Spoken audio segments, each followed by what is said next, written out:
વાત કરીએ અરેઠ સુરત જિલ્લામાં હવામાન વિભાગની આગાહી વચ્ચે વરસાદી માહોલ જામ્યો છે। સુરત શહેર સહિત માંડવી, ઉમરપાડા, માંગરોળ અને અરેઠ તાલુકાના વિવિધ વિસ્તારોમાં વરસાદ વરસતા લોકોને ગરમી અને બફારાથી રાહત મળી છે।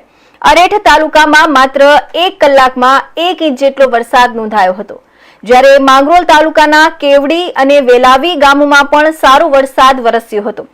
વરસાદને પગલે વાતાવરણમાં ઠંડક પ્રસરી ગઈ હતી।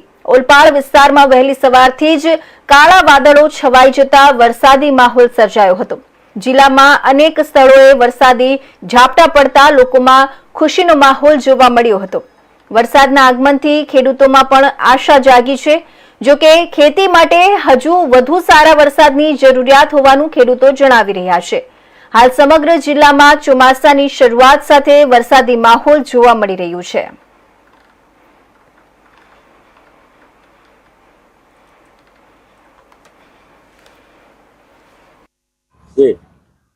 સુરત જિલ્લામાં આજે વહેલી સવારથી જ વાતાવરણમાં પલટો આવ્યો હતો અને સુરત શહેર સહિત સુરત ગ્રામ્યની અંદર વરસાદ વરસી રહ્યો છે, જેમાં ખાસ કરીને જો વાત કરવામાં આવે તો અરેઠ તાલુકાની અંદર 1 કલાકમાં 1 ઇંચ જેટલો વરસાદ વરસી રહ્યો છે। ત્યારે હાલ વરસાદી માહોલ સર્જાયો છે, જેમાં ઓલપાડની અંદર પણ ઝરમર વરસાદ શરૂઆત થઈ ગઈ છે। ત્યારે આપણી સાથે ખેડૂતો છે, ખેડૂતો પાસેથી આપણે જાણીશું કે વરસાદની હાલ જે જરૂરિયાત છે, કેટલી જરૂરિયાત છે અને કયો પાક લઈ શકો છો તમે?